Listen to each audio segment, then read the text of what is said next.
You see, when it comes to relationships, the first thing we think is that once we meet that person, our whole life will change.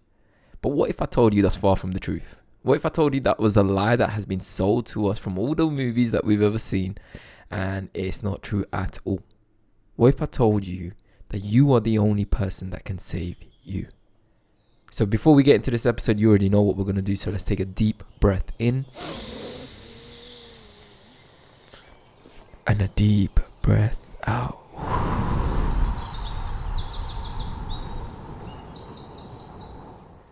You see, when it comes to becoming the greatest version of yourself, you have to be able to do shadow work on yourself. You have to be able to understand why you are the way you are.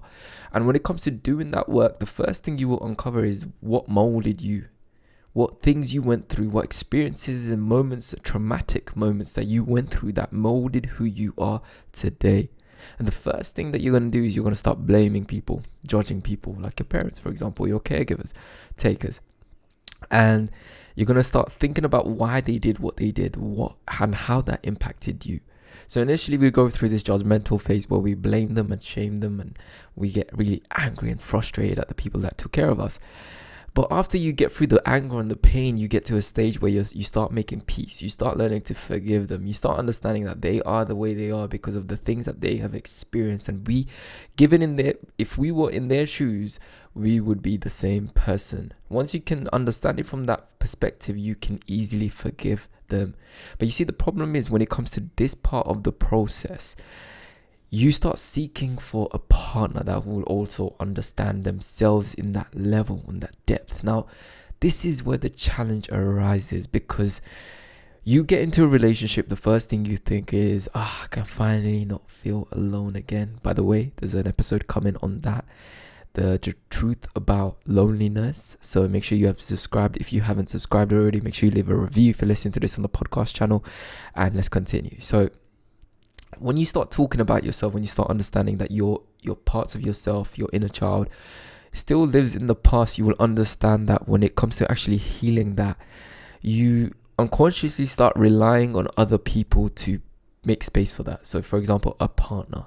So you get into a relationship, and the first thing that you will expect from your partner is to be able to, for them to hold space for you whilst you uncover parts of yourself that have been left behind because of the pain that you have experienced. But the moment you uncover these parts, you start placing a responsibility on your partner unconsciously.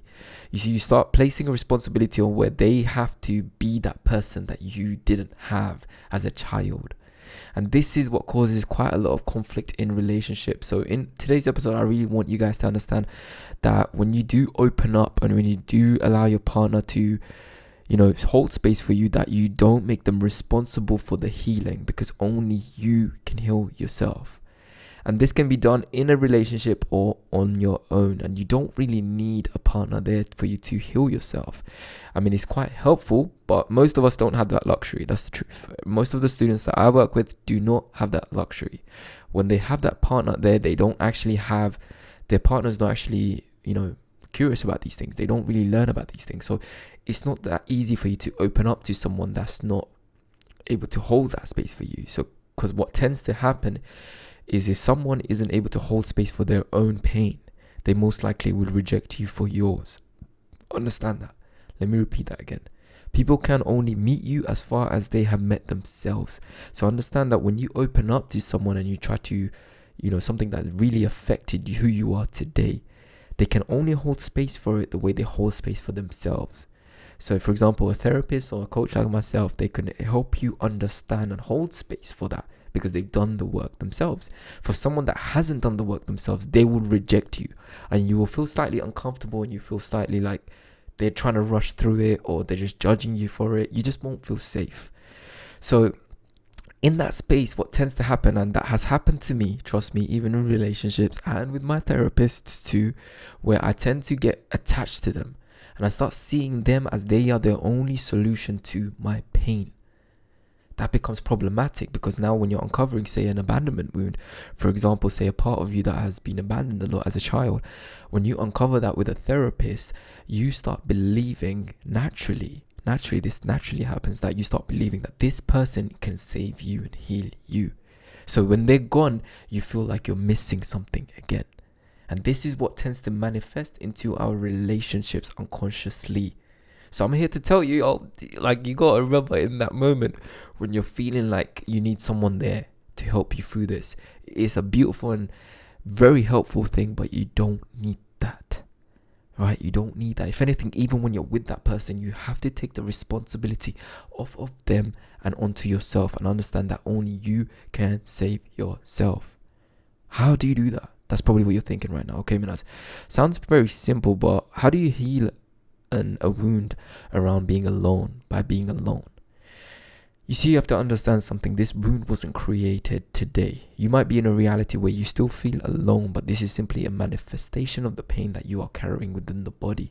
The moment you tend to your needs and your wounds, that your external reality will change. You see, people have this dilemma, which I'm going to be talking about in The Truth About Loneliness, that when you get into a relationship, you no longer feel alone, but that's not the truth. You can easily feel just as alone as you do now, and that's when your reality will slap you across the face and make you realize the truth.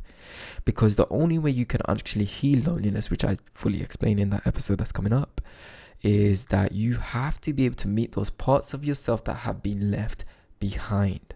How do you do it? Don't worry, we get in there. I'm going to break that down for you guys. So when you revisit a painful memory that exists within the body as emotional pain, heaviness, anxiety, whatever you want to call it, it's usually for me around the heart area.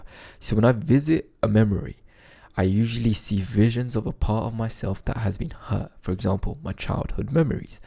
Now, when I visit that memory, I can relive it over and over again, or I can complete it and change the ending. You see, there's something called completion process, which really helps you with this process and understanding what I mean. So I truly recommend that book, or you can search on YouTube, Completion Process by Teal Swan, where she fully breaks it down on how you can complete a traumatic memory and actually heal yourself from it. So when you actually revisit an old memory and you heal yourself from it, meaning you become the person that you needed within the memory. Yes, you do this all in your imagination. The moment you can become the person that can approach your inner child, that part of you that's stuck in that traumatic memory, and save them, take them out of it, help them, hug them, heal them, kiss them, love them, speak to them the way you needed to be spoken to, that is when you can heal yourself. And that is when we can easily start thinking, no, well, I need that from my father. I need that from my mother. I need that from my partner. But that's the truth. Even if they could give that to you, you won't be able to receive it because you are not able to even give it to yourself. I know it sounds a bit hard to understand, but I want you to bear with me, right? This plays a massive part even when you have children in your life, right? The day you have your own children, you will see yourself being the same way that you are with your own inner child. So for example, if your child is hurt because they feel alone, you will react and you will treat them the way you treat yourself when you feel alone. So for you to truly be able to show up for your children, you must be able to show up for your inner child. So back to the conclusion of this episode, I'm going to keep it short and sweet. Understand that you can only save yourself. Even if you are in the most conscious relationship, they can only hold space for you. But the one that can heal you from the pain that you constantly feel is you. Okay? I hope this lands. And if it doesn't, listen to this again and again and again. And if you have any questions, drop a comment down below. Hit me up. Send me a message. And if you do want to work with me, I am going to be creating a program just for men. Unfortunately, for the women out there. I'm working for just with men. And the program is going to be called Conscious Man. Conscious Man. And I want to really help men understand themselves the way I had to go through this journey that I've been through to get to the stage that I'm at. I really want to create a program that can help men go from 0 to 100, essentially, right?